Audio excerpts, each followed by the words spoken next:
All right, it's official, my friends. The weekend has begun for most of us anyway. Hope you're having a great day out there. It is 5:11, 5:12, jumping on a little bit early. Got my meeting finished, so I thought I would jump on. We have a lot of questions. We're going to go into a lot of things today, so I'm certainly excited about that. We are going to be talking about how to manifest anything. People ask all the time about manifestation. How does it work? Mine doesn't seem to be working. We hear that a lot. I'm going to tell you how to do that. We're also going to talk about how to get out of your head. We spend so much of our time there. Almost every problem that we have is because of our personal mind. So once we understand that, we can break the programming. Also, I'm going to tell you how to pay attention to life's whispers. And you know what they are. Those little voices that kind of are pushing you in the right direction. I'm going to give you some more details on that. And then one of our empowerment partners, Bobby, she asked 3 questions. I'm going to cover all 3. How to be open to new ideas, how to unlearn the programming of the past, and religion versus spirituality. So I'm going to discuss all of those things. Plus, I'm going to answer her question by telling you how you can change your core beliefs, because really that's where it's at. And once you do that, everything else changes. So all of that, plus we're live. If you have any questions or comments, drop them in the box. We are live covering all of that right now on today's Mind Power Secrets.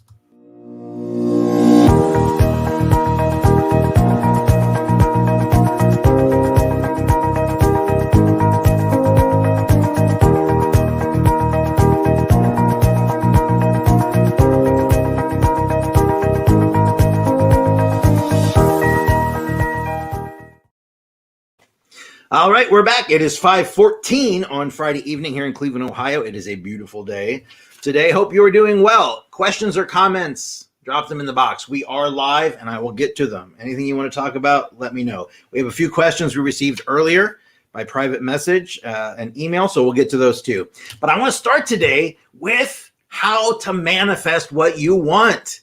Everybody, this is the top question. People ask us all the time, talking about the law of attraction. Everybody's watched The Secret or read the book, and they want to know how to do it, and most people are asking about love or money. Those are the 2 things that people want to manifest in their lives.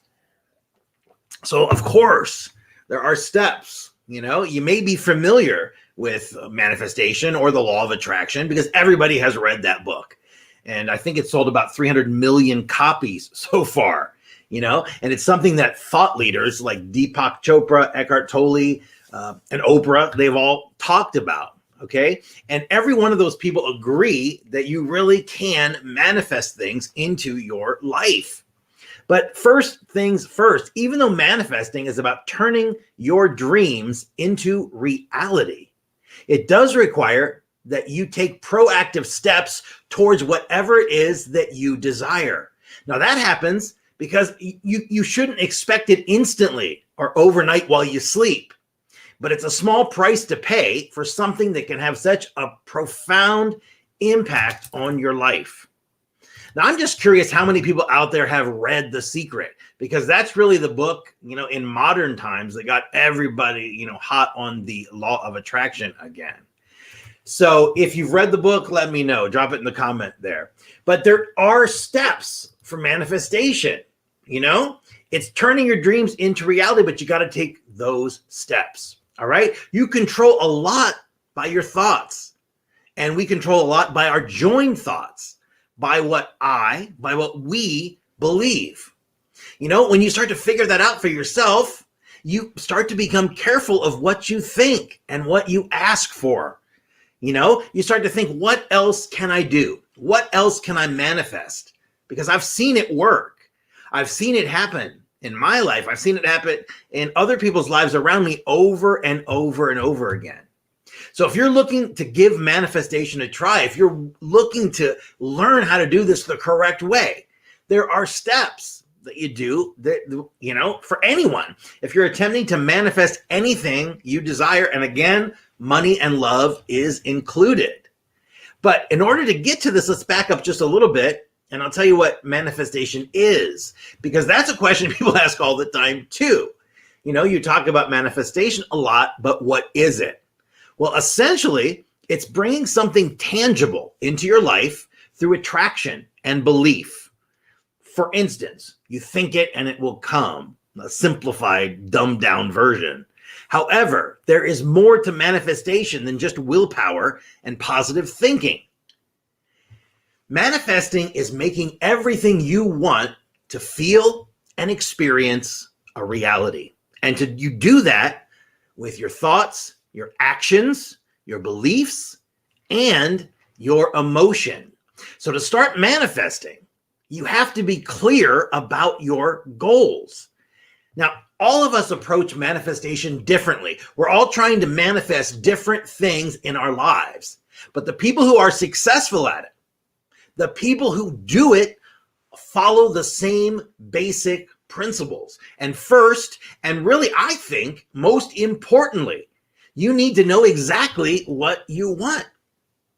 I mean, you are the only one who dreams your dreams. So whether it's a new relationship or a healthy relationship with the one you have, or a better job, you got to know it and you got to own it. Whatever you desire, no matter what it is, one thing is essential. One thing is absolutely mission critical here. And it's you have to make your intention as specific as possible. And that means the more clear and the more concise, the better. So instead of saying, I want to meet my soulmate, develop a detailed picture of what that person would look like. Now, think qualities, characteristics, values. Don't be thinking exactly what they look like, because that's going to keep you from getting your manifestation, because you may miss the true soulmate because in your mind you have the picture of what they need to look like. So if you're creating a person, again, it's qualities, characteristics, values. That is what's important. Once you've set your intention, you have to ask for what you want. And I find it easier to do this. You write it down on a piece of paper. It makes it tangible. I perform on stages all over the world. And a lot of my acts, I have made millions of dollars in my career, and my act can fit in a briefcase. I have flown, without luggage sometimes. I can do a 2-hour stage show for 3,000 people I don't have huge props. I'm doing, people are writing, reading, phone books, magazines, things like that. Mind power.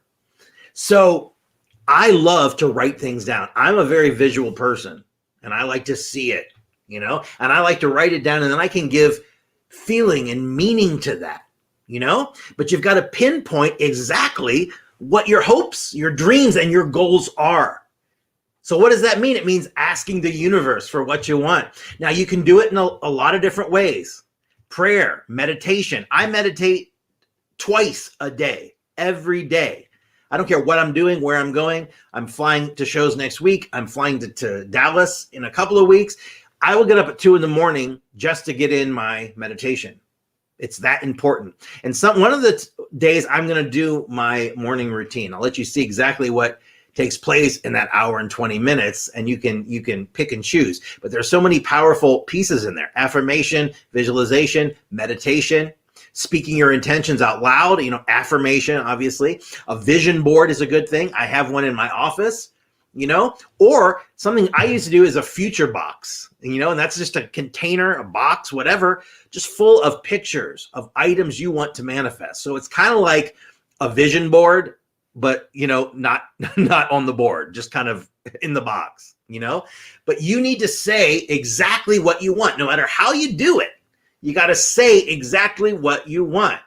Now, like I said, I write down my intention on a piece of paper.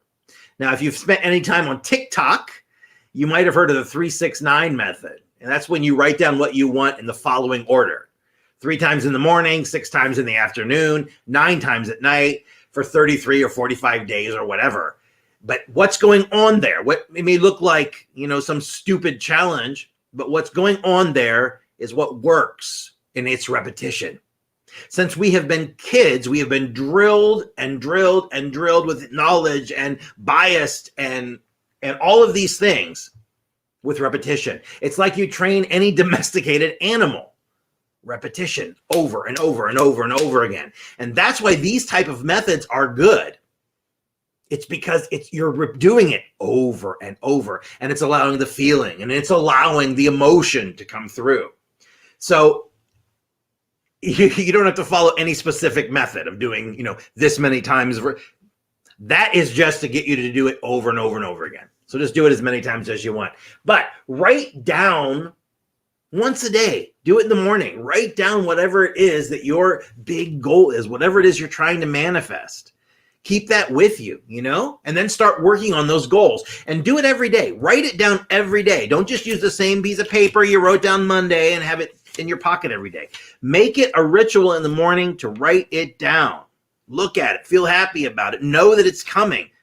Fold it up. Keep it with you. And most important of all, start working towards it. Start working towards those goals. The problem with the book, The Secret, and all of these things is they leave out the action step.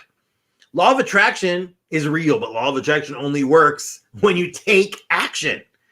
That's why 99% of the people cannot make manifestation work in their lives, because they don't ever take any action. None. And even the smallest action in the right direction is progress, is success. Manifesting is called co-creating, because really it's a collaboration between you and the universe, or you and God, or you and source, or you and whatever you believe the power to be, which is exactly why knowing what you want is only half the battle. You will not see any results without action. So set aside a little bit of time to think about what steps you can take, any steps, to reach your goals yourself. Then build those steps into your daily routine. If you're living your life just haphazardly and you have absolutely no morning routine, evening routine, what do you do before sleep? You need to start working on that, because that's how you get a hold of the programming in your subconscious.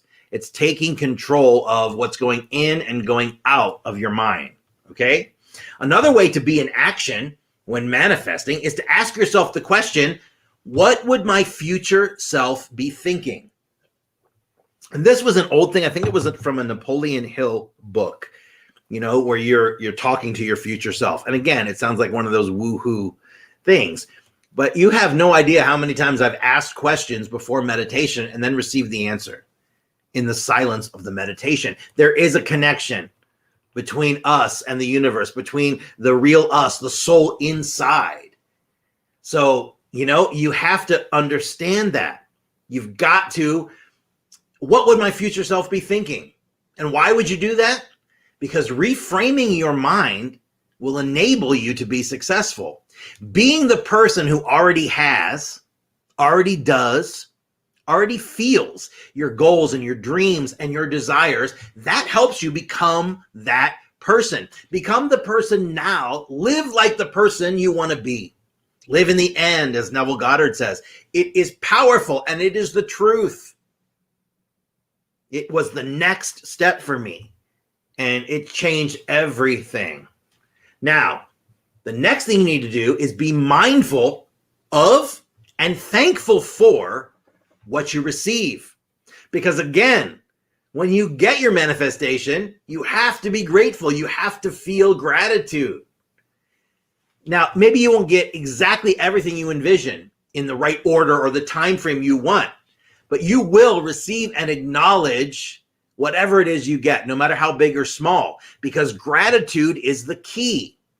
Now, I've talked about this before. You can do a gratitude journal. I keep one, and it's part of my morning routine every single day, as I just fill 2 pages with all the things I'm grateful for. And I don't do the same every day. There are so many things to be grateful for in our lives. And when you do that, you get the feeling of being grateful. And that energy goes out into the universe. That vibration, that frequency goes out into the universe, and that is what it brings back. So create a gratitude journal. And a lot of people tell me I can't do anything else in the morning. Get up earlier. If you have to do it before bed, but spend 5 minutes a day writing down the things you're grateful for. And then maybe anything that happened during the day that brings you closer to what you're trying to manifest, because that's a win too. Any little bump of fuel you get in your tank will help you. So maybe you want to save enough money for retirement, and you get a call from the cable company on a way to lower your monthly bill, right? Or you come across some sort of podcast that inspires an idea for this money-making side hustle. You just let go of any resistance and limiting beliefs. So in addition to changing our mindset and our behaviors, in order to manifest what we want in our lives, we need to remove any obstacles in our way. And most of the time, those are limiting beliefs. Those are the things we were programmed with in childhood. And I'll touch on those because it's something Bobby asked, and I'll get to those in a moment. So I won't go too much into it now, but limiting beliefs will cloud your vision. They include fear and negative self-talk. Telling yourself you're not good enough, you're not worthy enough, you're not smart enough, you're just not enough. It's a tape that's playing for so many people. And if you're not conscious of that, then you end up acting out of that belief system and not what you know to be true or want to be the truest version of yourself. You don't become what you want because so much of wanting is about living in the space of what you don't have. And that's the problem. You don't attract what you don't have. You're attracting what you are. So you must become, at least mentally, the person that you want to be, to have what it is that you want. To move past these limiting beliefs, it's super essential that first, identify what exactly they are. That's easy, Brent, for you to say, but how do you do it? Well, how about this? Ask yourself, what are the beliefs I have about myself that may be slowing me down? Like I said many times, I will ask questions before meditation and I will receive the answer. But give yourself a few minutes. Sit down with a blank piece of paper and just ask, what are the beliefs I have about myself that may be holding me back, may be inhibiting my progress? And then write down your answers. Cross out the limiting beliefs and write in new affirmations in their place. This is all ceremonial, but it's powerful. Don't look past this because it sounds woohoo and new age. This is powerful. These kind of rituals, this repetition. Jot down your answers, then replace any negative feelings with positive ones. If your limiting belief is, I am incomplete without a man, reverse it to, I am complete just as I am. If your limiting belief is, I'm not good enough, reverse it with, I am wonderful today.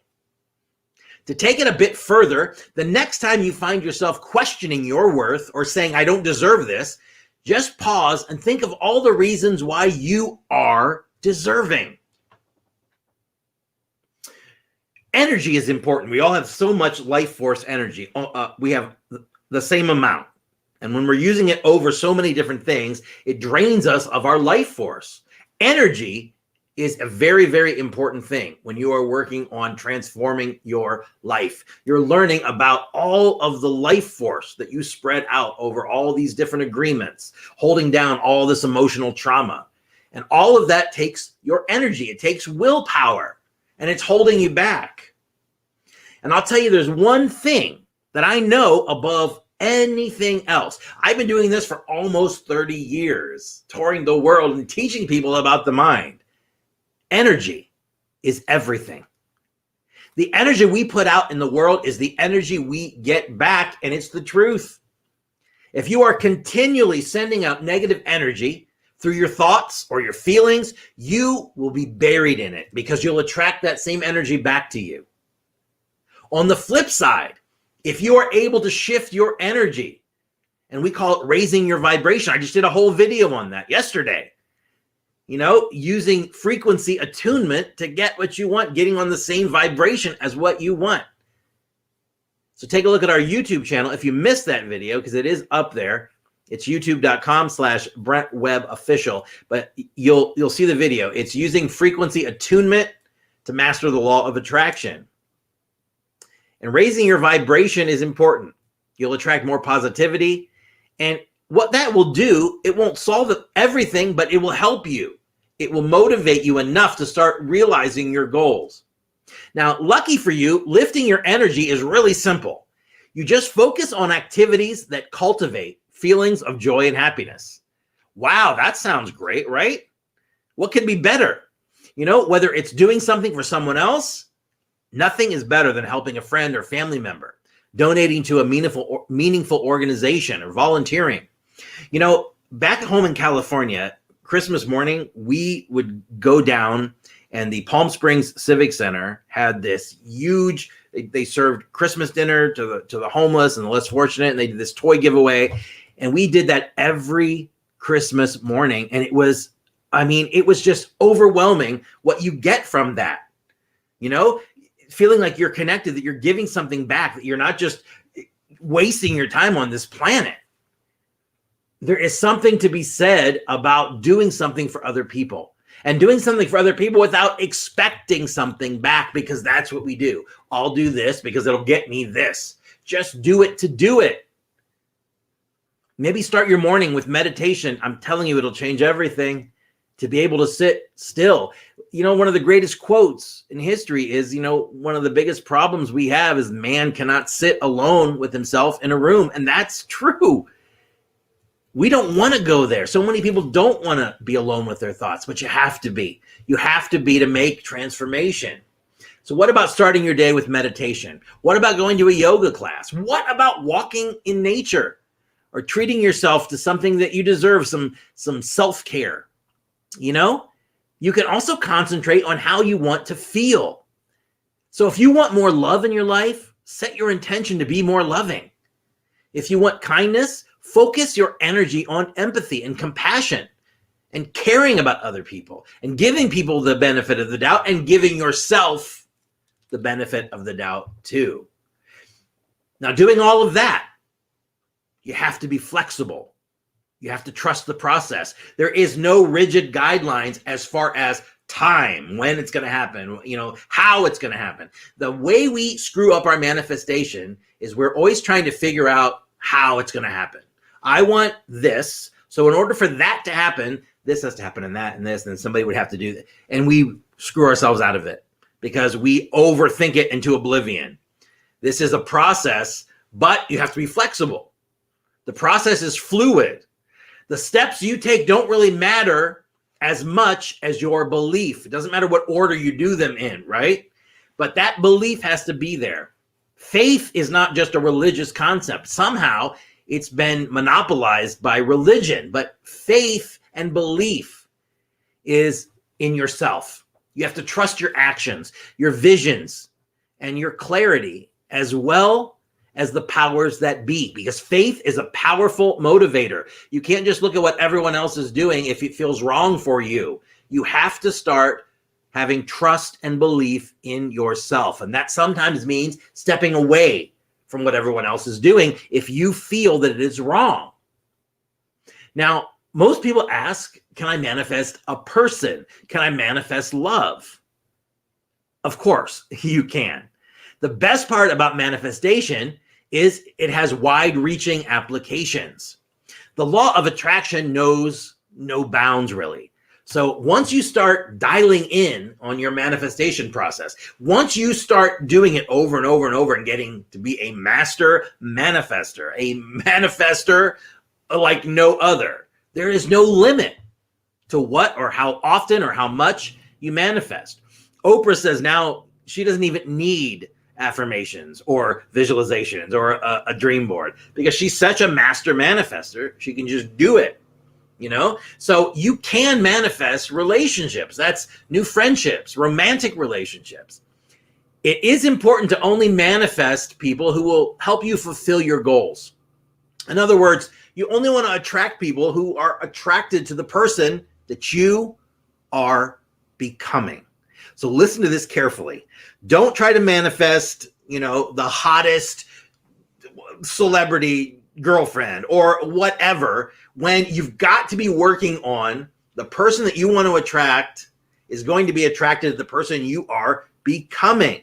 So you've got to get out of your mind exactly what they look like, right? You've got to do that so that you don't have this exclusion of people. You will be so happy when you're aligned with someone, when someone is aligned with you, and not the you that you show the neighbors and the you that you put on the mask every day, but the real you. Do you know how thrilled you will be? And if you're in that relationship now, you know how it feels. It's incredible.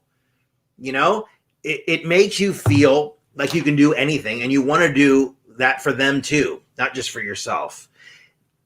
It's been years now, and I was in a lot of relationships before, but there is, you know how people say you can just tell when it's true.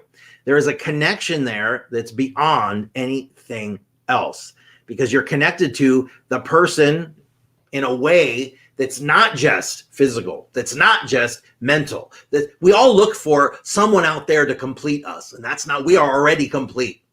You need to find someone out there that is compatible with our wants and our desires and how we want to live as a person.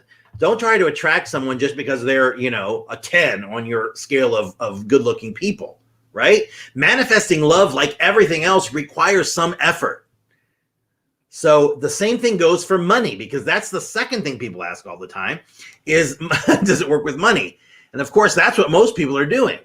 The process for manifesting money follows the same steps, but a financial manifestation is rooted in gratitude, right? The trick for manifesting money is looking at the abundance you already have and expressing gratitude for it.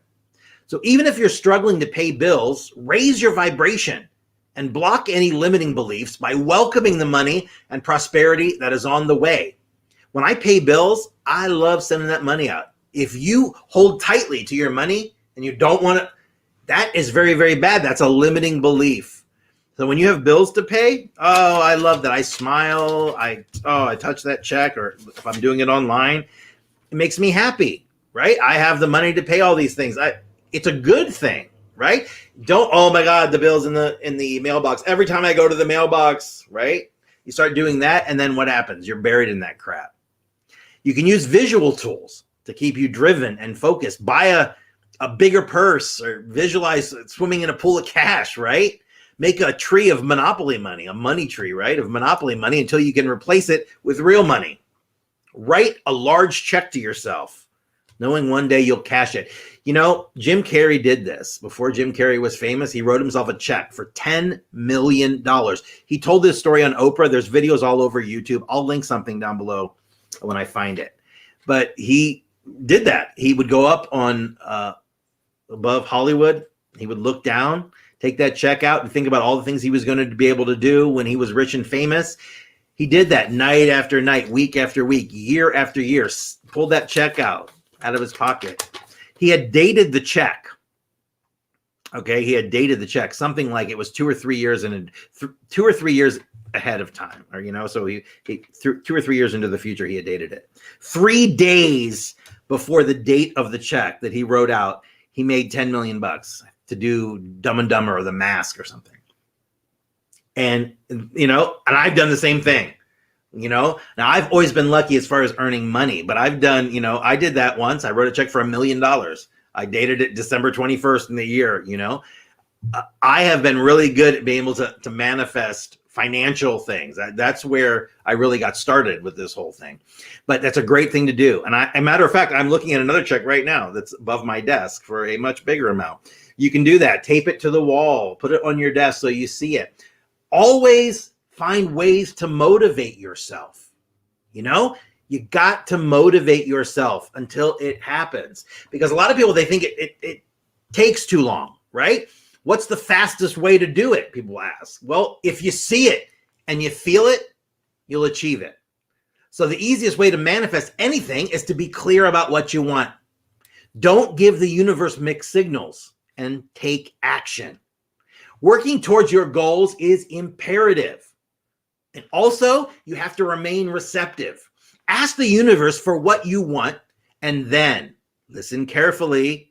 You've got to keep your eye out for signs of success or achievement. Doors will open. Synchronicities will happen.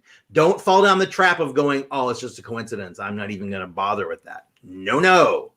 Those things are there on your path for a reason. The only thing stopping you from manifesting your dreams is you. If you can see it in your mind, if you can visualize it in your mind, you can hold it in your hand. So get to work. There is so much manifesting that you can do. Manifestation is powerful. Manifestation brings everything into reality. Everything that ever was, that ever will be, is coming out of the unified field, right? And that's where we go in transcendental meditation, where you're able to get into that area and you're so creative. But everything is there. So what you're trying to manifest is already here. You just have to bring it to you. Okay? So we're going to go next, and I'm going to talk about, let's talk about this. How to get out of your head. Oh man, people ask this all the time.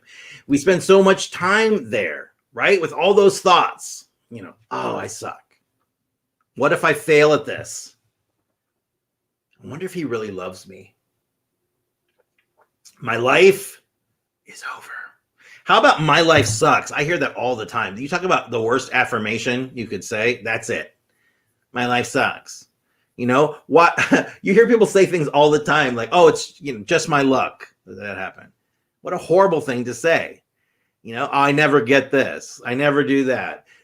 Those affirmations, if you ever hear yourself saying them, that's maybe 1/100th of the amount of time you're actually doing it. If you're actually aware of 1 time out of 100, that's fine. But we never are. And I know something about you without even knowing you. You spend a lot of time in your head because we're all thinking, stressing, worrying, freaking out. You can call it whatever you want. We call it the monkey mind. It's preoccupied. That's what it is. It's preoccupied 99% of the time with thoughts that are useless. A great many people think they are thinking when they are merely rearranging their prejudices. That was a quote from William James. All my life, I have been obsessed with practical things. Ever since I was a kid, practical philosophy, practical knowledge, practical books, practical advice. And that idea comes from pragmatism. It's a philosophical tradition that started in the 19th century. If you think about thoughts, worry, and stress, again, William James had a great quote here. The greatest weapon against stress is our ability to choose one thought over another. Now, pragmatism believes that the mind is a tool, and your mind should work for you, not against you. We are not a slave to the mind, although it appears that way. The mind works for us, but so many of us are down on our knees with that vicious taskmaster whipping us because we have somehow fallen into the trap of believing that we are a slave to the mind. There's no way to get control of what's going on up there. People who don't master their mind, they don't believe it's possible. I can tell you. I'm the mastermind, right? It's not only possible, it's not that difficult once you know how to do it. Do the things we're talking about here. I know what you're thinking because that's my job. I can't help it. I can't help thinking these things. Bullshit. You can with enough practice. It's like anything else. It's a skill. You're not going to go on the floor and meditate for 20 minutes today if you've never done it before. You got to start, though. You've got to start. It's a skill like anything else. You have the ability to decide what you think. Or, more importantly, I think the big secret, you can choose not to think, but you can be aware of the choice. Too many times we get sucked into this vortex of, you get sucked into a fight or something. It's 2 weeks later, we've gone down the rabbit hole of anger, jealousy before we realize, before we're aware of it. We have the ability to decide what to think, or we can choose not to think. And that is one of the most important and the most practical things you can learn in your life. I'll tell you, before I learned it, I would spend hours and hours a day inside my head. Now, luckily, I became a mind power specialist. That's my expertise. But I almost did it because of that.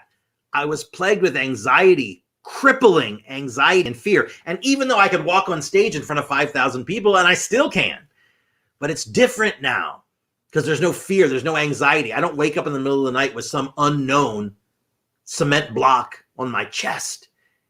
It disappeared. It's gone, right? So you have to be aware of what's going on up there. We spend so much time in our heads. It can literally be a heaven or a hell, depending on what's going on inside your mind. Just think about how much you think. I wonder what my boss thinks. What happens if I screw up and I lose this job? Shit, I wonder if Susan loves me. You know what? I don't think Bill cares about me at all. I just keep failing. I am so stupid. Why does my life suck? Why is my life so awesome and other people's aren't? What if I get cancer? I don't care about my job. Is there something wrong with me? I can't finish anything. What's wrong with me? What's wrong with me? What's wrong with me? These looping, unanswerable questions. Why does my life suck? There's no way to answer that question. First of all, it's not reality, right? But there's no way to answer. That's a question that's going to suck you into a never-ending loop. And I'll tell you what, when you start to spiral, you know when an airplane starts to spiral, a small airplane, guess what? They crash. Because when an airplane starts to spiral, it goes directly to the ground. You ride it to the ground. And that's what we do here. We start looping. And oh my God, I suck. And I did this. And remember when I did this? Oh my God, remember when I didn't do that? The list goes on and on and on. And yes, it's all real crap. That's the stuff people tell me. Every one of those things I said to you, those are all things people have told me when I ask them what they worry about. Do you know what those thoughts do to you? Disease in the body is dis-ease, not at ease. And guilt and anger and suffering. So here's one question. What is the practical use of your thoughts? I'll wait. Still no answer? Exactly. They have no use. 99% of them, that is. So which thoughts are useful? Well, if you're thinking about how you can solve a problem, that's useful. A problem is just an unanswered question. Put your brain to use and think about how you can solve problems. There are a lot of those on this earth, right? What other thoughts are useful? Well, understanding knowledge. That means try to internalize knowledge that can help you. Think about how you can use that knowledge to improve your life, your career, your work, your relationship. That's it. You can ignore every other thought. You have my permission. This is the way to do it. So again, if your thoughts don't fall into these two categories, thinking of how you can solve problems, understanding knowledge, let it go. Now remember, understanding knowledge is not becoming a knowledge collector. That's someone who reads every book there is on personal development and self-help, but never utilizes anything, never takes the action step. You've got to understand the knowledge. You see, it's not just accumulating the knowledge, it's understanding it. So try to look for knowledge that can help you and then direct it into your life. That's it. If you're constantly thinking it's because you haven't trained your mind yet, you got to get out of your head. Because if you don't, you will go mental. Everyone will. Everyone does. No exception. You're probably thinking so much that you're missing out on life. Did you notice the sunshine this morning or the rain? If it was raining, did that make you sad? Did that make you depressed? Did it make you think that the day was going to suck? I love when people do that with weather. Their whole day can be ruined just by the weather. Did you notice the weather this morning? Did you notice the smell of your coffee? Did you feel the texture of your cereal? If the answer is no, you got to get out of your head because you are overthinking. When you are taking a shower, are you really showering? Are you paying attention to what? No, your mind is thinking of all the things you have to do today, and you're already getting pulled into the trap. Get out of your head. So how do I train myself to stop thinking useless thoughts, you may ask? Very, very easy. One word answer: awareness. That is where it starts. Every time you start drifting off, you just become aware of it. That's it. Do you know how much you can change your life just by becoming aware? because we're sleepwalking through our life. We are filled with programming. Just becoming aware will solve a multitude of problems. So many things will vanish that you thought were locked in you forever just by becoming aware of them. Just observe your mind. Step outside yourself. Remember, you are the overseer. You are not this body. This is not you. You are the soul, the overseer. The voice in your head is not you. First of all, if you're hearing the voice, you know it's not you. You are the overseer. So step aside and observe the batshit crazy stuff that you're thinking about. But when you do it, don't judge it. Don't think you're stupid. Because guess what? If you do that, you're thinking again. What you want to do is say this to yourself. Oh, that's cute. That's a cute thought. Now I'll get back to reality. If you can change your mind, you can change your life. Every self-help course in the history of forever has said that. Most don't understand it, but it's true. Right now, are you here? Are you here in reality? You're listening to my voice. You may have your phone in your hand or sitting at your computer. Are you thinking about how you can apply this information to your life? Good if you are, because you're using your mind. Your mind is not using you. You can implement. None of these things are earth-shatteringly difficult. These are small baby steps. But the destination, where they will lead you, is a completely different life. You got to keep using that brain of yours. Because I will tell you this, and I don't care what you think, it is the most powerful tool in the universe. Stop spending so much time in your head. Man, it's powerful. All right, I'm checking for questions. None yet. If you have any questions or comments and you want to get them to me, just drop them into the comment box. Sorry, I was reading something. We got a lot. We still got a few things we're going to cover. Let's go to, I want to talk about this. Somebody asked me, about synchronicities and coincidences and that sort of thing and how to pay attention to when life is trying to give you signs.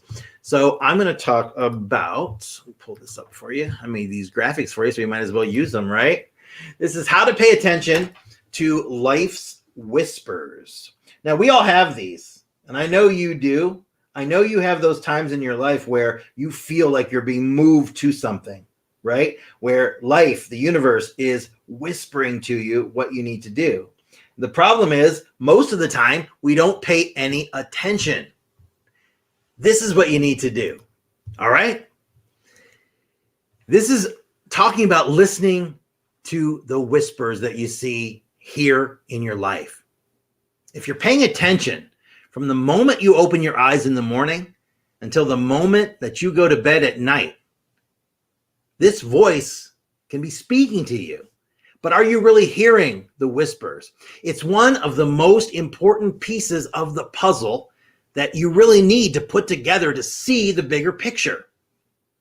We're operating on a very small bit of awareness until it gets bigger and consciousness grows and grows. We only understand a very small amount of what's happening around us. I want you to see the bigger picture of your best life, the life that you've been dreaming about all these years, the life that you think is not going to happen, that you've put on the back burner. Things that are meant for you will first come in a whisper, a whisper, and it may sound like, that's strange, or, you know what, that seems odd. I didn't leave that drawer open. But if that whisper isn't addressed, guess what? It becomes louder. It becomes amplified. It becomes louder and louder until it's a big bam on the side of your head, right? And if you're not paying attention then, well, that's going to transform into a brick upside of the head. And eventually, all of those ignored bricks that make up the structure and the stability of your life, guess what? Those walls come crashing down. So know this for sure. Life is whispering to you all the time. It turns into a brick of a problem. You ignore that problem, you get a brick wall of crisis. So the key is learning how to hear the whispers before they turn into bricks. So in my life, this shows up normally through relationships. Maybe someone shows me who they are in a whisper, and I keep hanging on until they do something that's like a brick upside my head. So you just have to get in connection, right? With that voice. You got to be in connection with that voice. So many people, they just choose to sleepwalk. They think so many things are outside of their control, like this pandemic, right? Whatever the voice is whispering to you, you have to be able to tell the difference between the voice and the conditioned past, the reality, the voice in your head, right? That's just the conditioned past. Some of you may have realized the life you lived before the pandemic isn't going to serve you anymore. That's why so many people you see now are quitting jobs and trying new things. Returning to an office isn't going to be their next chapter, right? They've gained a deeper appreciation for their family and their friends, or even their alone time. Maybe they turned a passion or a hobby into a full-time business. But there are others who are just going to go right back to their routine without ever hearing the whisper, without ever understanding what it is really calling you to do. So if there's one thing you can learn here, it's to listen to the whispers in your life, because you are in the driver's seat as to where they take you, where they lead you. So many people get frustrated, right? Because for whatever reason, when you're talking to somebody, they're not paying attention. It's so much easier to observe it, deal with it, end it before you get sucked into an argument, before you get pulled into someone else's drama. It's so much easier to create the space. That's what we're doing, creating space, that you'll be able to step back inside yourself and observe the situation. It's so much easier to observe someone else's situation clearly than your own. So it's important to take the time to observe and listen. Become aware and learn to discern what your head is saying versus what your heart is saying. And sometimes you may follow a voice in your head that's not true, because that voice, again, until you learn to differentiate, sometimes you'll get pulled into, what you think is the whisper, and it's actually the voice inside your mind. That voice is always out to get us. And that's okay too, because every time you do that, you learn the difference, and you get as much from the losses as you do from the wins. So just keep listening. Be aware of what the voice is saying. That's all you have to do. Just pay more attention. If we would all just spend a little more time paying attention to what's going on inside our head, everything would change. Now, Bobby Rude sent in a couple of questions. Hi, Bobby. I last saw you at one of my shows in Cleveland, probably one of the last ones I've done on a regular basis. So I appreciate that. Your questions, I'm going to cover all of them. Now, religion versus spirituality, I have a video on this, but I'm going to talk about it really quickly because there's a couple of things I wanted to add to it. Which one is better for your mental health, right? Well, there's all kinds of religions around the world, and many of them have their own spiritual texts, the Bible, the Quran. As a student of various world religions, you can start finding things of great value in all of them.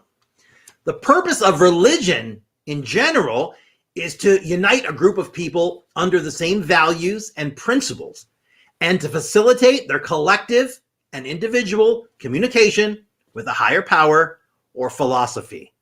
Okay, I didn't memorize that. I wrote it down, but I didn't want to mess it up. The purpose of religion is to unite a group of people under the same values and principles, and to facilitate their collective and individual communication with a higher power. In other words, religion was meant to enhance spirituality. Now, saying that, it must also be said that it's entirely possible to be a very religious person yet be totally out of touch with spirituality and its essential connection to the authentic self. On the other hand, true spirituality unites a person with his or her authentic self. That is not said to separate the two, because it's entirely possible to be both religious and spiritual. On the other hand, it's also possible to be so caught up in religion that one does not make room for the spirit to express or become known in their lives.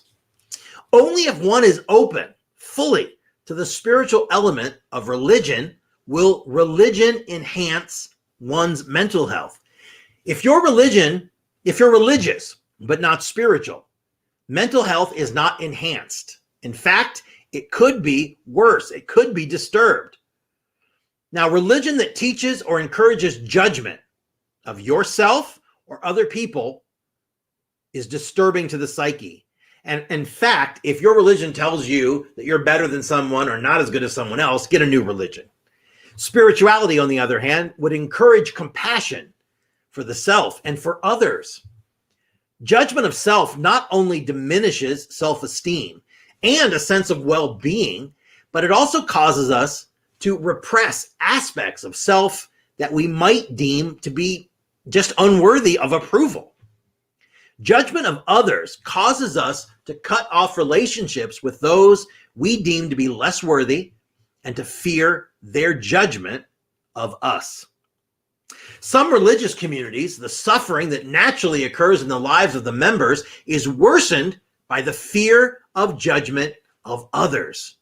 For example, a church member might not ever tell the others in her church that she's thinking of divorcing her husband because he is emotionally abusive to her, because she fears they will judge her, to say that she is sinful for thinking of divorce. Therefore, her suffering is prolonged and she lacks vital support during one of the most difficult times in her life. You see this all the time in religion. When somebody has a gay child, then turn their back on the child, or they're embarrassed to let the church know about their son or daughter. Maybe a man lost his wife to cancer. Maybe he doesn't show his grief to the others because he fears they won't judge him for not accepting God's will for his wife.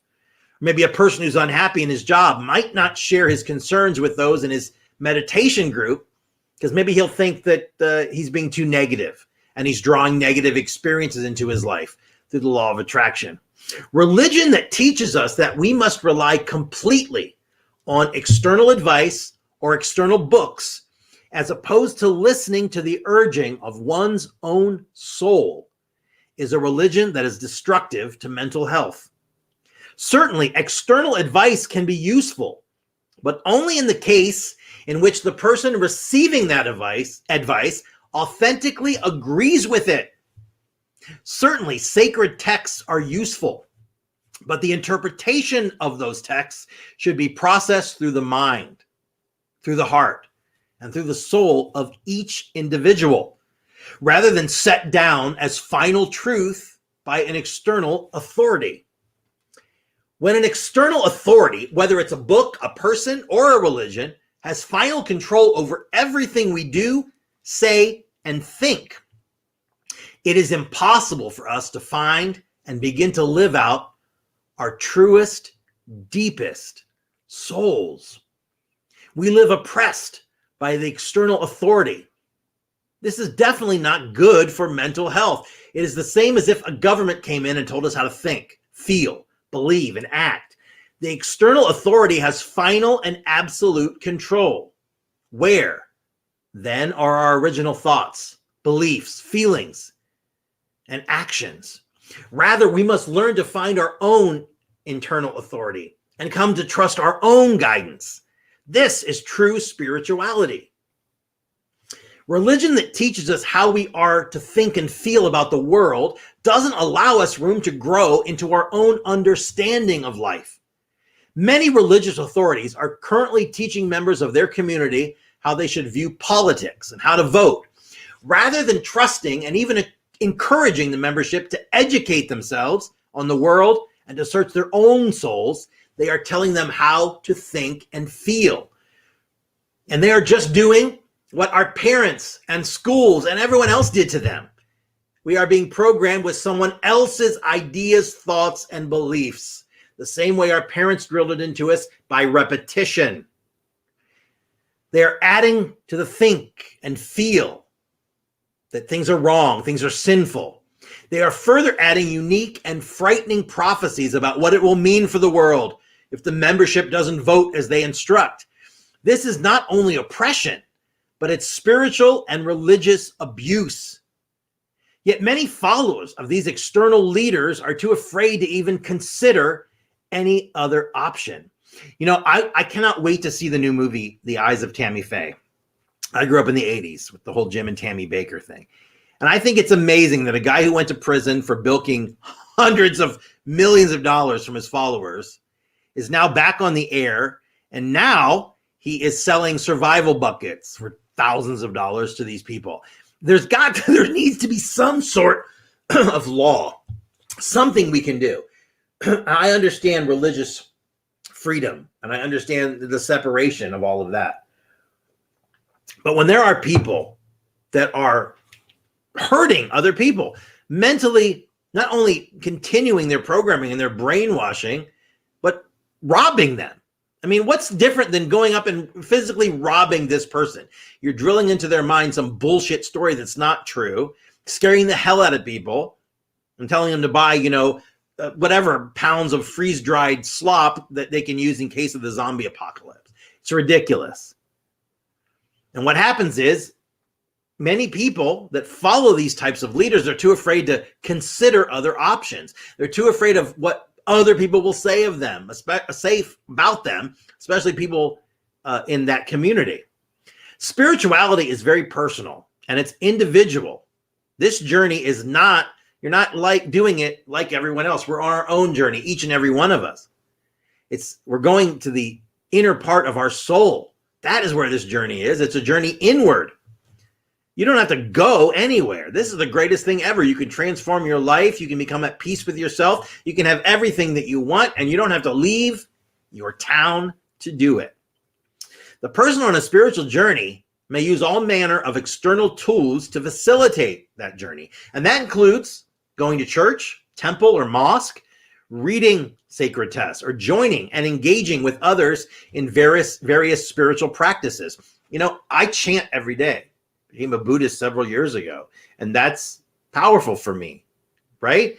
But I get to pick and choose what I do. I get to pick and choose what has meaning for me. I get to pick and choose what works in my life. I'm not following doctrine that's been set down for generations from someone else, texts that have been edited by governments and kings, and things have been in, things are taken out. You have to do some searching of yourself, of your soul, to understand that everything you want, that you need, that you're searching for is inside. It's an inside job. Spirituality allows a person to come to terms with their life on life's terms, not on theirs. We want everything our way. We think the world should be the way we want it. Spirituality allows you to come to terms with life on life's terms. Accept what's in front of you. It allows you tremendous freedom. You get to process through difficult experiences and become stronger. They don't break you down. They don't defeat you. You become wiser because you stayed conscious as you walked through the experience. You didn't let anger pull you in. You didn't go into your subconscious and let the tape start running and go hide. Spirituality allows you to develop healthy self-esteem and to respect and appreciate the journey of others. Everybody has their own journey. As long as you're not hurting anyone, as long as you're not thinking that you are better than someone else or worse than someone else, do what you do. Do what makes you happy. Do what you believe in. Do what it is that you need to do, but do it for you. I love it when somebody says, my religion won't let me do that. That's fine. My religion won't let you do that. That's a problem.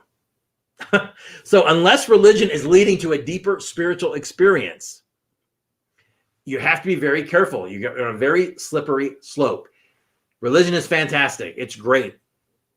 Organized religion, maybe not so much. You have to be able to step outside And you got to be able to look at things with your own eyes and become aware. And then you do whatever you want to do, but you don't let anyone else tell you what to do. It's so important, right? We want you to enhance your experience here. And you do that without damaging your mental health. There's just so much of that that's going on. Now, Bobby also asked, and I'm going to talk about unlearning the programming we were taught growing up and how to be open to new ideas. Okay, so we're going to talk about all of those. So I guess unlearning the programming we were taught growing up. Well, since the moment we're born, we're programmed. We're programmed by the people around us. We're programmed by our family, by our parents. We're programmed by what their parents programmed into them. We're programmed by the dream of society as a whole from generations past. Those beliefs, the religion, the racism, the homophobia, whatever that is, it's all being programmed into us from a very early age. And it's not our fault, at least not then, but it is now. If you're racist, if you're homophobic, if you're sexist, if you're whatever you are as an adult, it's your fault because you have the ability to change it. We're programmed before we're 10 years old. Just imagine our subconscious mind is like a tape recorder and it's in record mode. Okay? It's recording everything that's going on around us for those first 8, 9, 10 years. And most of that stuff now is not logical. I mean, think about it. We were children. We weren't logical back then. The decisions we made, the choices we made, the things we thought we had to do then to survive or to be liked or whatever it is, it's not going to be something as an adult that's going to make any sense to you, but it's the programming that's running inside your mind. So in order to do that, in order to unlearn that programming, you've got to learn to change your core beliefs. Most of the thoughts we think are not true. Record scratch, mic drop. It's the truth. When I was back in elementary school, my math teacher told me once, you're just horrible at math. You have one of the lowest math grades of anybody in class, right? This happened 3 decades ago or more. I remember the day it happened. I remember what I was wearing. I remember the time of the day right after lunch. That's how impactful this memory was to me. And in my head, when I heard what the teacher said, I was equating that to you're a failure. In fact, I took that as I'm no good at math. I'm no good at math. I'm no good at math. That opinion of someone else, that thought, I kept beating into my head. I'm no good at math. I'm no good at math. I'm no good at math. Became a belief. And that belief became a belief system. And for years, I lived it as my truth, thinking I was just horrible at math. The belief that I was stupid with math. It was very tangible. I believe I was not capable of conquering that subject. So maybe I wasn't capable of conquering what I wanted in life. How could I if I was the worst student from the math class, right? A lot of people say to me, clients, they'll say, my mother would compare me with my brother or my neighbor. You should be more like her. Even when you say something like that with good intentions, it can cause really harsh results into adulthood. Did these events torment all types of things that people do through their life? Yes, with no doubt. If someone told you when you were a kid you were too fat, too stupid, too this, too that, even though now it's not logical, even though now it doesn't make any sense, it's been programmed into you. But you've got to recognize it, because only then, only when you recognize it, only when you realize you are the one that's perpetuating this belief, you are turning this into your internal wiring in your subconscious. Now, we all have our own internal wiring, and that means we all have our own core beliefs. And it's made of the thoughts that we think to ourselves all the time, every day. Those thoughts play like a broken tape in the background of our minds. And we always, with nearly no question, believe it. Now, neuroscientists define thought as the interaction of billions of neurons in the same moment, swapping chemicals between them to communicate. Our brain has roughly 100 billion neurons. If we took 100 billion sheets of paper and piled them on top of each other, they would reach around 5,000 miles high. Impressive, right? If you search the web for how many thoughts do we think per day, you will find some unofficial results claiming we have 80,000 thoughts a day. It's a tricky subject to discuss because we have to figure out what is a thought. We all know that we think thoughts all the time, but there's still a long journey to clearly understand where our thoughts come from and how many cross our minds in one day. Now, until we get there, what we know is so far is that countless waves or loops of thoughts come and go in our head. Now, we can't control all of them. If you pay close attention to your thoughts, you will find that most of them are useless. Most of them are unreal. I'm going to grab a drink here. Iced tea. In general, we don't even notice most of our thoughts. Most of them are the thoughts we had yesterday, or the day before, or years before. Words we repeat in our minds and our memories. Things we keep returning to, random comments, answers, questions, and a lot of daydreaming where we lose track of time and space. We may not know much about thoughts yet, but we surely know this. We create our reality with the thoughts we think all the time. Our thoughts dictate the decisions that we make. So it's easy to see how living a happy life relies on finding the thoughts that work for us, not against us. The thoughts we think every single day are the ones who create our internal wiring. In other words, our core beliefs. Our job is to find the core beliefs that make our life stuck and change them. That's it. That's your job here. So what is a core belief? Well, these are the things you need to change. So Bobby, for your question there, in order to be open to new ideas, in order to unlearn the programming, unlearn the racism, the homophobia, the sexism, whatever it is from the past, you have to get in there and change your core beliefs. So what is a core belief?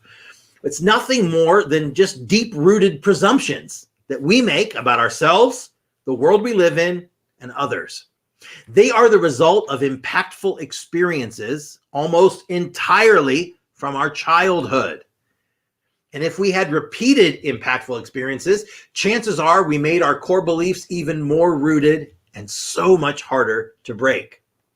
Core beliefs are simply the thoughts that you repeatedly think. As you do this, you reach a stage where your subconscious mind takes them over. It starts holding them as absolute truth. When this happens, you're no longer aware of your core beliefs. You simply think, it's just the way I am. Now, our core beliefs can make us exceptionally successful or miserable. Why? Because they control us about 90% of the time. Paradoxically, we control them as they control us. How? For being responsible for our mental content, which makes our core beliefs stronger. So how do you recognize a core belief? A core belief often starts with I or I am. They can either be negative or positive, but I'm going to focus on the negative ones because they're the ones that aren't working for us. So some examples of negative core beliefs that I've heard are, I'm not good enough. I'm a failure. I'm a loser. I'm incompetent. Everyone is better than me. I will never succeed. I'm bad. I don't deserve anything. Everything I do is wrong. I'm unlovable. I'm unattractive. Everybody is prettier than me. Everything is my fault. I never get it right. I will be hurt if I get close to someone. People cannot be trusted. There is no point in life. The world is unfair. Now, before we continue, let's be very clear about something. It's not your fault that you have these negative core beliefs. They exist because something or someone made you believe so. Most of us think that we're destined to be the way we are for the rest of our lives, when in fact, we are choosing to live like this by not choosing our thoughts. So I repeat, choosing our thoughts. So can I change my core beliefs? Absolutely. But you have to dive in deep. I say this every day, no matter what video I'm doing. Today, we're going to take a deep dive into everything you do. You got to take a deep dive. You need to understand what has been creating and shaping your core beliefs in the first place. You will have to bring them to your conscious mind. What we want to do here is make the subconscious conscious. Now, to find our core beliefs, we must be aware of the things that upset us. Because when we get upset, we have an opportunity to find out what is hidden in our subconscious mind. So simply put, when you get upset, that's a plus. That's a gift. When that red flag goes up, now you'll start to see what is upsetting you. Pause for a moment. Begin questioning the reasons that it's making you upset. Awareness. So let's go back to the math teacher who made me believe I was a failure. Every single time I would go through years and years of schooling, anytime anybody would criticize, my math skills, I would be so PO'd. I would be so offended, right? I would take everything as a personal attack. Not only would I doubt myself, but I would convince myself that the person that was criticizing me was absolutely right. As I started understanding core beliefs years later, I could finally see where all this was coming from. So now, instead of getting upset every time that happens, you stay still with the emotion. Then you could ask yourself a few questions to reach the core belief that is holding you back. You could ask, why is this upsetting me? And then maybe the answer, because my work is being criticized. So you ask again, why is my work being criticized? And the answer, because I did something wrong. And then you ask again, why did I do something wrong? And the answer comes, because I'm dumb. Why am I dumb? Because I'm a failure. I'm not good enough. Boom. Eureka. You just found a core belief. And all it takes is a little questioning of yourself. We are so afraid to go inside and be alone with our thoughts, with ourselves. This is how you get to the core of your beliefs. You peel them away like layers of an onion. All this came from something that people told me and created a huge impact on how I saw myself. It's happening to you too. I deliberately programmed my internal wiring into believing that no matter what I did, I would never be good at math. One of the things I do now in my stage show is a very difficult mathematical problem that is just a tribute to the fact that that idea that I'm bad at math became a thought pattern that became a belief that wasn't the truth, but I lived it as truth for years and years and years. But it was just a story I told myself. It was just a story in my head. That is what most of us are living. Our lives are made up of the stories we tell ourselves. The reasoning behind what we did, why it was a good idea we did this or didn't do that. They're just stories. Once you find out the core belief, like I'm not good enough, and then you know that that core belief is not absolute truth, all you got to do is replace it with the positive, the opposite. So I'm not good enough would be I am good enough, obviously, right? Changing our negative core beliefs mean we have to find our very best alternatives and live them. A good replacement for the negative core beliefs, look, if yours is I'm not good enough, I'm a failure. How about I'm worthy? I'm always learning to become better. I'm bad. I don't deserve anything. I'm good. I can be good. I want to be good. I'm unlovable. I'm unattractive. I am lovable just the way I am. By loving myself, others will love me. Everything is my fault. Sometimes I get it right. I will be hurt if I get too close to someone. Sometimes I will make a good friend if I get close to someone. People can't be trusted. Most people can be trusted. You don't have to go, for instance, people cannot be trusted. Everyone in the world is trustworthy, obviously. And you're not going to believe that, right? But people, the majority of people, we think this world is so bad, but the majority of people are good. The majority of people can be trusted. There is no point in life. The world is unfair. How about replacing that with, I am powerful and I can influence my life. I can co-create my life. Have in mind that you have to pick not only a new and positive core belief, but also a realistic one. So that's why, again, saying all people can be trusted, the world is the safest place, sounds unrealistic to you. And as a result, you won't believe it, because an unrealistic core belief, even positive, you won't believe very much. It won't help you change the negative because it's so outside of your belief system. So pick your words to the point where you believe them. And then maybe next time, shove that goal a little farther. Once you find your new and positive core belief, you want to make it stronger. You will do this every time you feel upset about something. And then you just noticed what is upsetting you, pause, and begin questioning the reasons you're upset. That's it. Come on, guys. How easy is that? Every time you feel upset about something, you feel that flush, you feel that in the pit of your stomach, those are gifts. It's telling you there's something to work on. All you got to do, notice what's upsetting you, pause, begin questioning the reasons that are making you upset. Soon enough, you will find more reasons and more experiences that will prove your positive core belief. More ammo, more fuel. The belief gets stronger. It makes you more powerful, more rooted in your subconscious.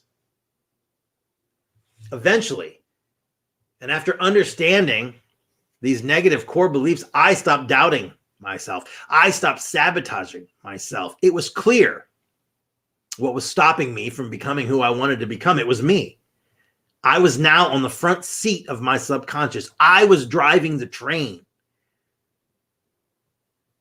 Now, I don't know where you are in your journey, but I know if you're listening to this, you are on your journey, and that's success, because that's the biggest part of it, is the awareness. So I don't know where you are, but I wish you the best.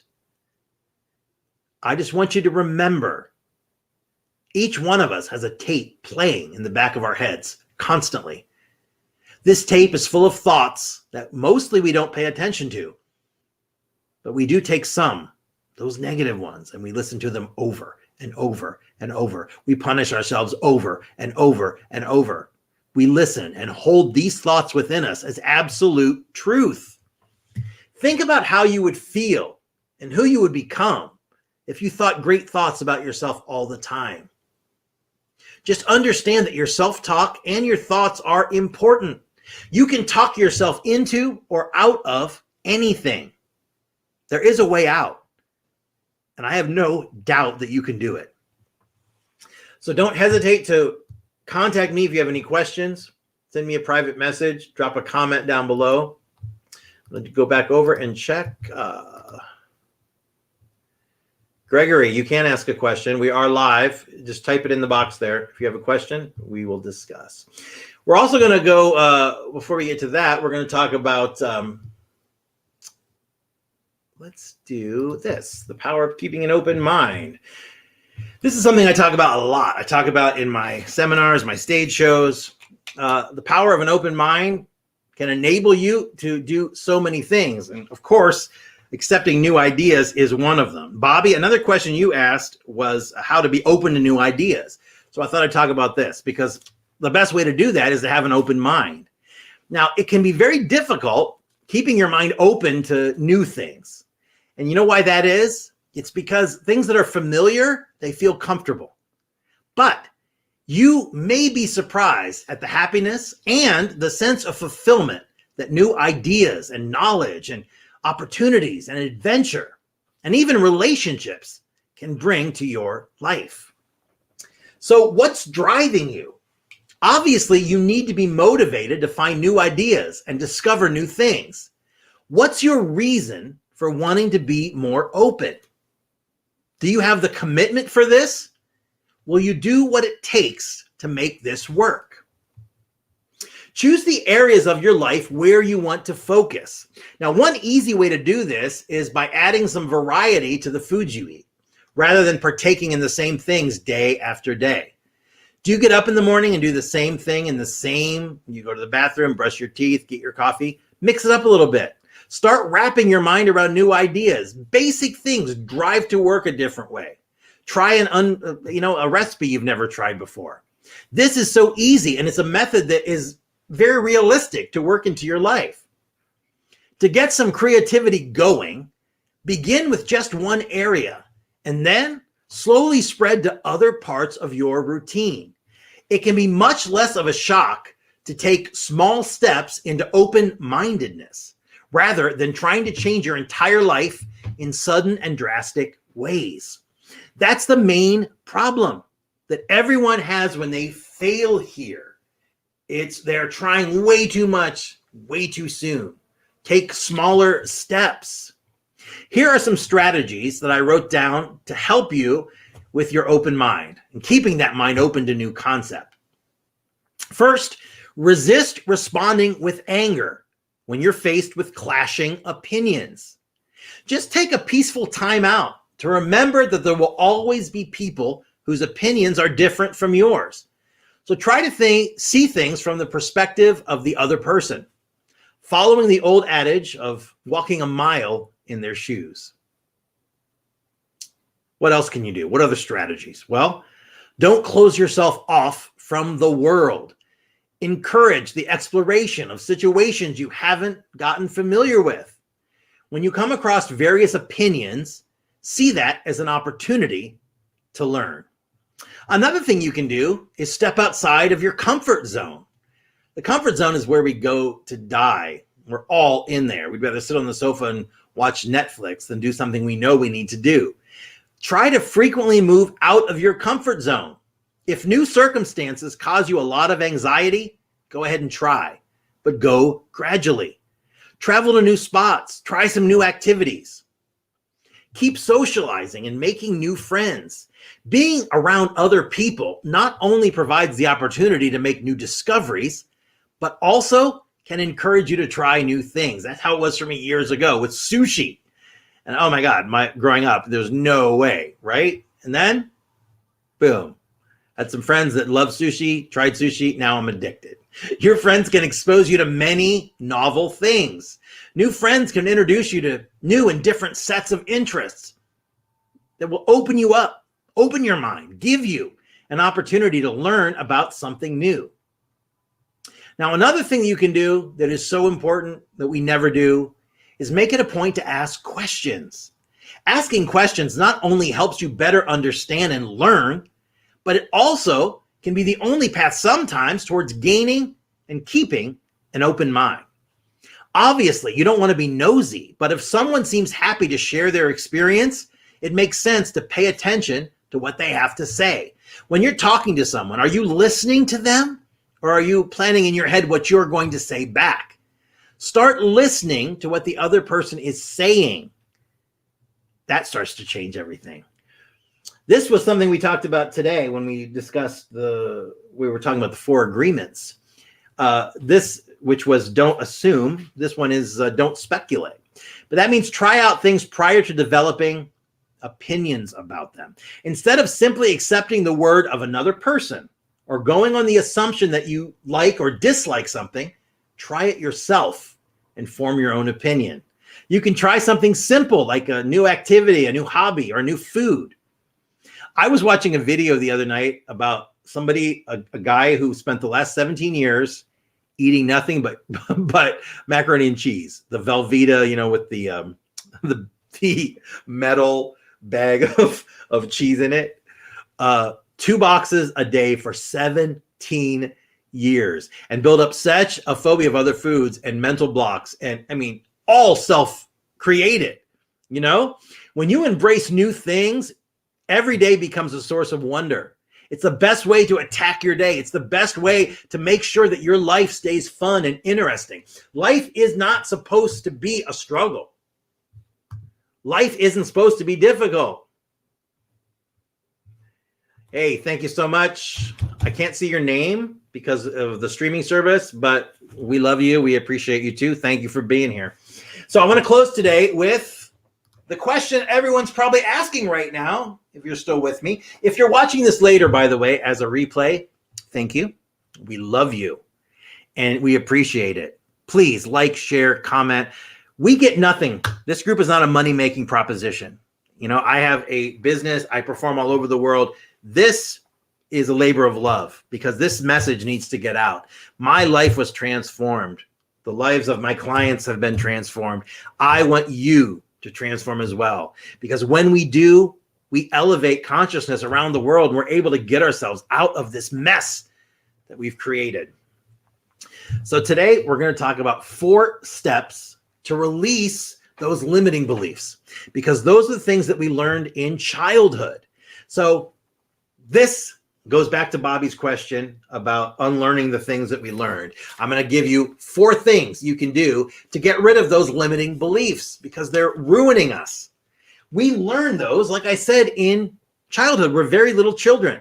Then we move through our life creating experiences to match our beliefs. Look back in your own life and notice how often you've gone through the same experience. How often you've dated the same person. Maybe they're different people, but they're exactly the same. You attract exactly the same type of person. In a video a couple of weeks ago, I talked about limiting decisions, how you can form them, how they negatively impact our lives. So in that, we were talking about unearthing your own limiting decisions by asking yourself a few questions. What are the results you've produced in various areas of your life? Where are your results not in alignment with what you really want to be, do, or have? What area of your life have you really tried to improve, but no matter what, things didn't get better? Your limiting decisions are hiding out in the areas where you're producing results that you don't want. Your limiting decisions have shaped everything about you. They've shaped everything you do. They prevented you from seeing opportunities and maybe even discouraged you from trying at all. It's time to bring them out of hiding, out of the dark.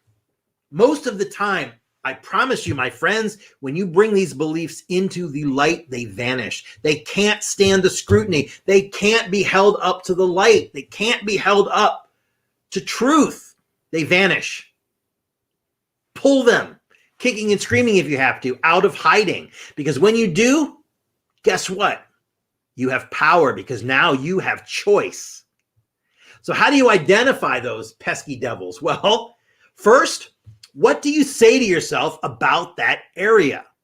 For example, if you're having trouble finding a relationship, maybe you explain it like women only want men who have a lot of money, or guys are only interested in younger women.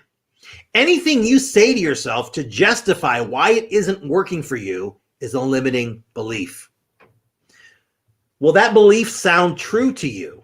Of course, it will sound perfectly reasonable and valid, and you probably can come up with a lot of evidence to support it. But it's still a belief that is getting in the way of what you want. So unless you're willing to totally give up on your goals and your desires, it's a limiting decision that you do not want around you.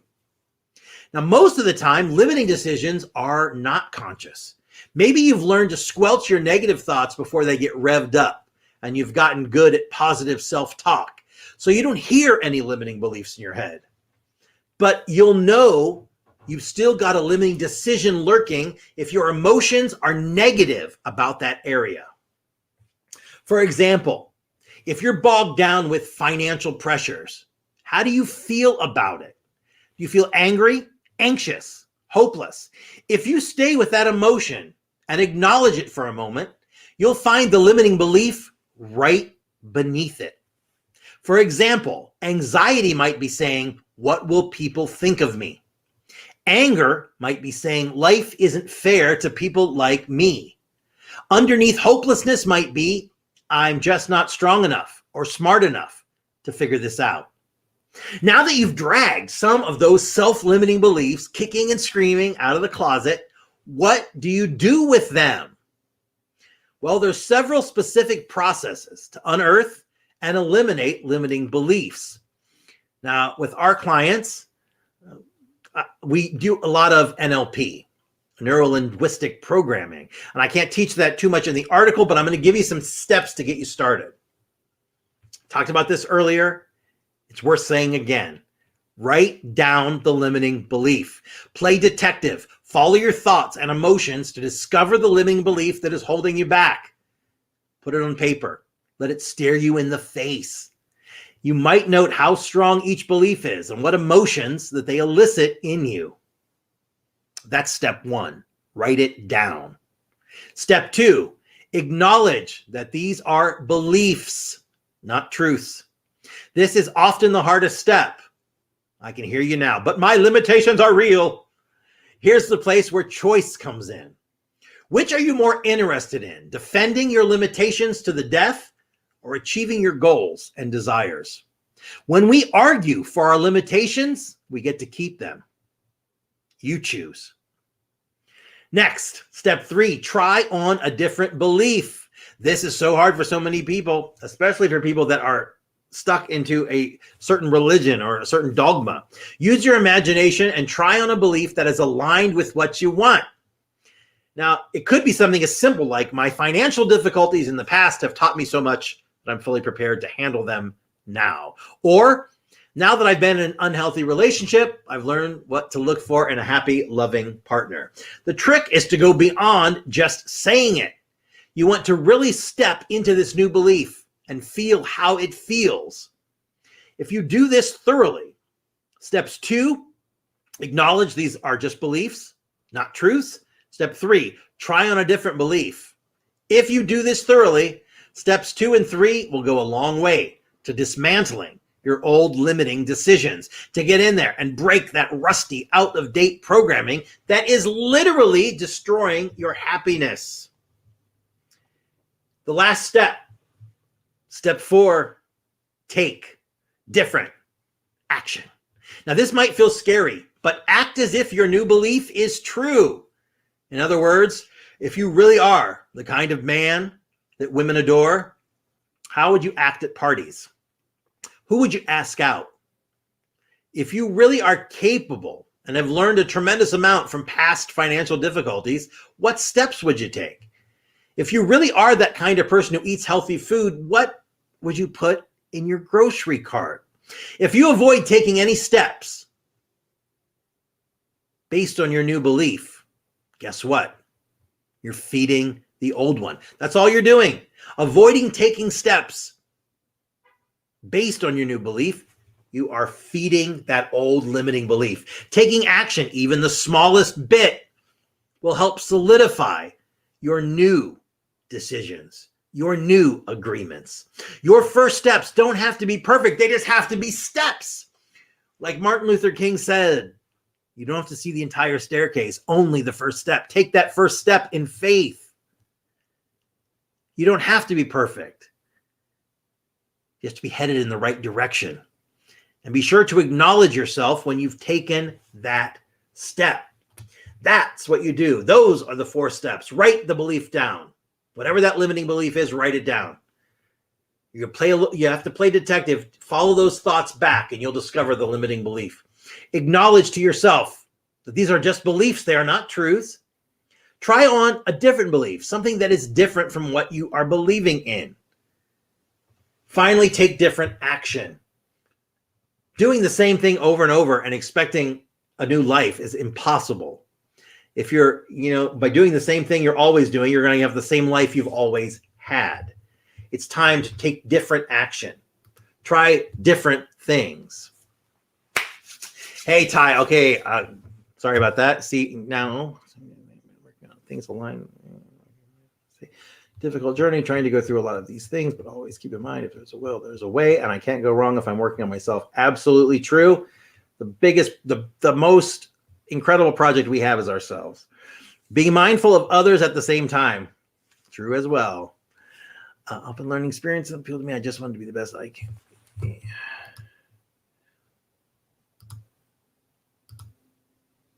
It's awesome, Ty. You got exactly the right attitude. You're doing everything the right way. I love that. Keep it up.